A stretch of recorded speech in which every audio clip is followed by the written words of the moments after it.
নমস্কার, আবারও একটি নতুন ভিডিওতে আপনাদের সকলকে স্বাগত জানাই। বন্ধুরা, আজকে আমরা জানবার চেষ্টা করব এসএসসি জিডি 2026 যে পরীক্ষা হয়ে গেল, সেই পরীক্ষায় ছাত্রছাত্রীদের কেমন হয়েছে এক্সাম এবং এক্সপেক্টেড কাট অফ কেমন যেতে পারে ওয়েস্ট বেঙ্গলে, জেনারেল ডিস্ট্রিক্ট, নকশাল ডিস্ট্রিক্ট এবং বর্ডার ডিস্ট্রিক্টে। চলুন তাহলে দেখে আসি। প্রথম যে কোশ্চেনটি আমরা আলোচনা করব সেটি হলো পরীক্ষা কেমন হয়েছে স্টুডেন্টদের। পরীক্ষার কথা বলা যায় না, কারণ কেউ সঠিকভাবে সুস্থভাবে বলেনি যে পরীক্ষা ভালো হয়েছে। কারোর হয়তো রিজনিং ভালো হয়নি, কারোর ম্যাথ ভালো হয়নি, কারোর জিকে ভালো হয়নি, কারোর হিন্দি ভালো হয়নি। এই যে একটা বিষয়, এবং অনেক স্টুডেন্ট তো পরীক্ষা হল থেকে বেরিয়ে নিজেই বুঝতে পারছে না যে পরীক্ষা সে কী দিয়েছে, কী কোশ্চেন এসছে। এইরকম কিন্তু একটা সিচুয়েশন তৈরি হয়েছে। এবং তার সঙ্গে যে বিষয়টি না বললেই নয়, সেন্টারের হাল। সেন্টার যে এত বাজে সেন্টার, সেটা কিন্তু কল্পনা করা যায় না। কোনো সেন্টারে কম্পিউটার ঠিকঠাক নেই, কোনো সেন্টারে ছোটো ঘর, কোনো সেন্টারে এসি নেই। এই যে অত্যন্ত গরমে ছেলেমেয়েরা কিন্তু কষ্ট করে পরীক্ষা দিয়েছে। এই যে সামগ্রিকভাবে যদি আমরা দেখি, তাহলে কিন্তু একটা কাট অফের ওপর প্রভাব পড়তে চলেছে এসএসসি জিডিতে। বন্ধুরা, বিভিন্ন স্টুডেন্টের মতামত নিয়ে আমরা দেখেছি যে কোনো স্টুডেন্ট যে সঠিকভাবে বলেনি যে আমি পরীক্ষা ভালো দিয়েছি, আমার পরীক্ষা ভালো হয়েছে।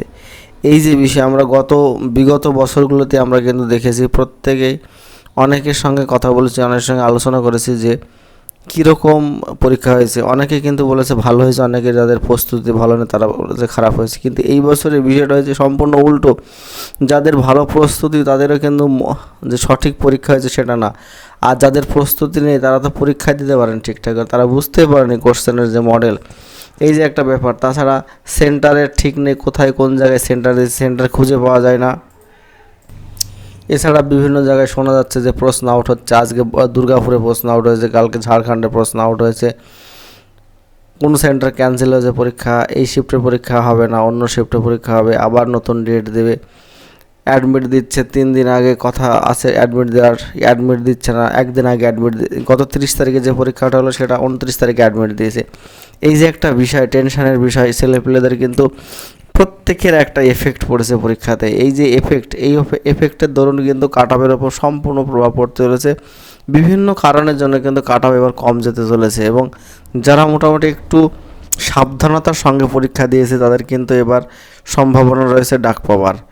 কারণ হচ্ছে আমরা দেখেছি যে অনেক স্টুডেন্ট, অনেক ইউটিউব চ্যানেল, অনেক স্টুডেন্টের সঙ্গে সরাসরি কথা বলে কিন্তু আমরা এইটুকু জানতে পেরেছি যে পরীক্ষা কারোর মনের মতো হয়নি, পরীক্ষা কারোর কিন্তু ভালো হয়নি। কারোর অঙ্কে হয়তো মেরে দিয়েছে, কারোর রিজনিংয়ে মেরে দিয়েছে, কারোর জিকেতে, কারোর হিন্দিতে, ঠিক আছে। এইরকম কিন্তু সামগ্রিকভাবে স্টুডেন্টদের কিন্তু হয়েছে। এবার আমরা যদি কাট অফে দেখে আসি, তাহলে মোটামুটি যারা জেনারেল ডিস্ট্রিক্টের ক্যান্ডিডেট রয়েছে তারা মোটামুটি 60 যদি পাও, 60 পেলে কিন্তু অবশ্যই ডাক পাবে, এইটুকু আশা রাখবে। এবং যারা বর্ডার ডিস্ট্রিক্টে রয়েছে তারা যদি 50 স্কোর করতে হয়, তারা কিন্তু মাঠের জন্য প্রস্তুতি শুরু করে দেওয়া, মাঠে কিন্তু ডাক পাবে। এবং যারা নকশাল ডিস্ট্রিক্টে রয়েছে তারা কিন্তু 45+ স্কোর করলে কিন্তু ডাক পাবে। অনেকেই কিন্তু আমার ভিডিও দেখার পরে হাসাহাসি করবে, এত কম কাট অফ জায়গা নাকি। এইটা আমি বলে রাখলাম আজ এই ভিডিওতে, তোমরা রেজাল্ট বেরোনোর পরে এই যে কাট অফটা বললাম এটা কিন্তু সম্পূর্ণটাই ফিজিক্যালের কাট অফ বললাম, যে মাঠে যে দৌড়ানোর জন্য যে কাট অফটা তোমাদের লাগবে সেই কাট অফটা কিন্তু আমি বললাম। 100% তোমরা মাঠের জন্য ডাক পাবে যারা বর্ডার ডিস্ট্রিক্টে 50+ স্কোর করতে পারবে, যারা জেনারেল ডিস্ট্রিক্টে 60+, এবং যারা নকশাল ডিস্ট্রিক্টে 45+। এটা ওয়েস্ট বেঙ্গল স্টুডেন্টদের কথা বলছি আমি, শুধুমাত্র ওয়েস্ট বেঙ্গল, উত্তরপ্রদেশ নয়, বিহার নয়, কোনো রাজ্যের নয়, শুধুমাত্র ওয়েস্ট বেঙ্গল। আমরা ওয়েস্ট বেঙ্গলে দেখেছি অন্য রাজ্যের তুলনায় অনেক অনেক কম কাট অফ যায়। এবারে কিন্তু সেটা ব্যতিক্রম নয়, এবারে কিন্তু কম কাট অফ যেতে চলেছে ওয়েস্ট বেঙ্গল স্টুডেন্টদের জন্য। এবং ভ্যাকান্সি যে বিষয়টি আমরা দেখতে পাচ্ছি, ভ্যাকান্সি কিন্তু শীঘ্রই বাড়বে এবং তার নোটিফিকেশান তোমরা খুব শীঘ্রই পেয়ে যাবে। যাদের মোটামুটি একটা এক্সপেকটেশন আছে যে 70, 75, 80, 90 স্কোর করতে পারবে, তারা কিন্তু কোনো দিকে না তাকিয়ে তোমরা কিন্তু মাঠের জন্য প্রস্তুতি শুরু করে দাও, তোমরা কিন্তু মাঠের জন্য ডাক পাবে। এই কথাটা তোমাদের বলে রাখছি। পরীক্ষা যাই হোক না কেন, পরীক্ষাটা দিয়েছো, মোটামুটি সারা বছর প্রস্তুতি নিয়েছো, তার একটা প্রভাব তোমার পরীক্ষাতে অবশ্যই পড়বে। যাই কোশ্চেন আসুক না কেন, যাই কঠিন প্রশ্ন হোক না কেন, সহজ প্রশ্ন হোক না কেন, তার একটা প্রভাব কিন্তু তোমার পরীক্ষাতে পড়বে। এবং প্রস্তুতি নিলে তুমি পাস করবে, ডাক পাবে, চাকরি পাবে, সব কিছু করতে পারবে, বোঝা গেল। আর যদি প্রস্তুতি না নাও তুমি, তাহলে কিন্তু ডাক পাবে না, কিছু করতে পারবে না। এই হচ্ছে বিষয়। আমি যে স্কোরটা বললাম, এই স্কোরের বেশি কিন্তু কাট অফ যাবে না, বারবার বলছি, এই স্কোরের বেশি কিন্তু কাট অফ যাবে না।